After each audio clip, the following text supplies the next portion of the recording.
Global trends in urbanization mean that by the year 2050, 68% of the world will live in large population centers, resulting in an additional 2.5 billion people residing in urban environments in just 30 years. This will place increased demand on water resources, which are already scarce in Australia, and as such, effective water management must become one of the core priorities in future urban development. A core aspect of this is urban runoff and water sustainability, which we have chosen to address in our report. Stormwater, rainwater and wastewater resources must all be managed and contain differing levels and sources of pollutants that can all severely damage ecosystems and waterways. This issue is relevant to three key Sustainable Development Goals, SDGs 6, 11 and 12. We have addressed this issue by creating a water sustainable community concept, a plan for a new large-scale development where we highlight technologies and strategies that reduce the quantity and improve the quality of runoff, as well as foster a more sustainable approach to water usage.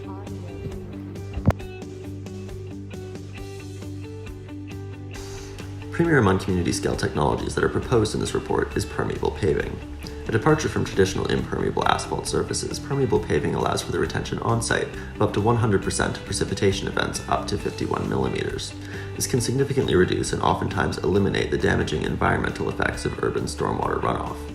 By utilizing a multi-layered permeable system and a drainage pipe arrangement on the lower layer, between 59 and 84% of pollutant metallic particles do not enter waterways and instead remain on-site. Additionally, the percentage of hydrocarbons in any runoff that does occur can be reduced by up to 92%, and the difference in suspended solids can get as high as 96%. Peak discharge rates can also be delayed as much as 70 minutes, resulting in a reduction of localized flooding. Overall, this technology has a broad range of effectiveness and is successful in its intended purpose to reduce both urban runoff and its contaminant properties, doing so at a fairly affordable price scheme. A secondary method of runoff retention is the utilization of rain gardens. These gardens are filled with dense plantings of deep-rooting vegetation, helping to lower the velocity of stormwater runoff and ease the pressure placed on the city's piping systems. These gardens must be drought-tolerant, densely planted, and be able to withstand short periods of flooding. A ponding zone of 20 centimeters is followed by a layer of gravel or hardwood mulch. Overflow is directed into a grated cap and incorporated directly into stormwater pipes. The majority of water entering a rain garden will make its way down subsequent drainage layers before eventually being redirected into stormwater pipes. This process is able to filter out 21% of sediments and up to 11% of nutrients such as nitrogen and potassium, which otherwise have the potential to endanger local ecosystems by encouraging algal blooms. The process also delays overflows into stormwater systems by up to 5 hours.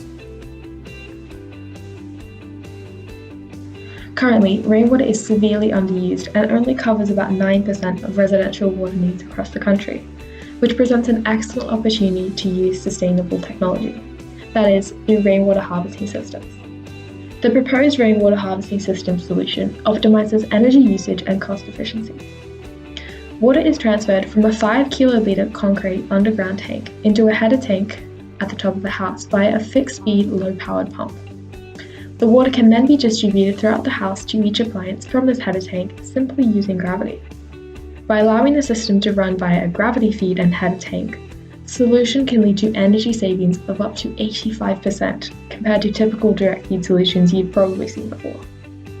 Harvesting rainwater within urban environments is a relatively straightforward process, which improves water sustainability and security, making households more resilient and environmentally friendly.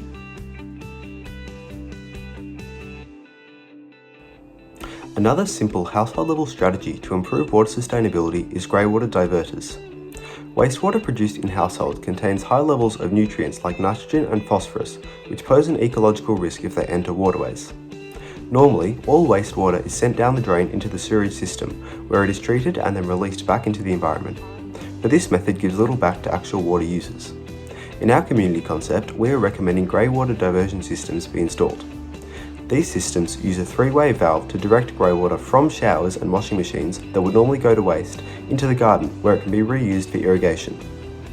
Irrigation must be delivered subsurface and a surge tank installed to control the flow of water. These systems are best integrated during the building of the house and can cost under $1,500. The amount of greywater produced within the house can directly meet the irrigation needs reducing household water consumption by 35%. This reduces the burden on both drinkable water and the sewerage system, and reuses the grey water's nutrients as fertiliser.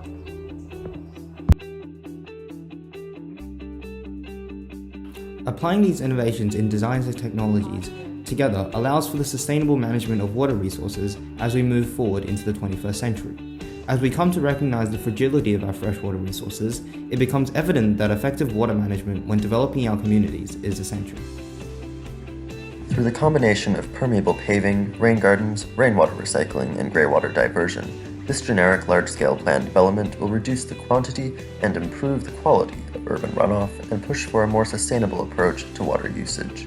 If implemented, it would represent an important step for Australia towards a sustainable future.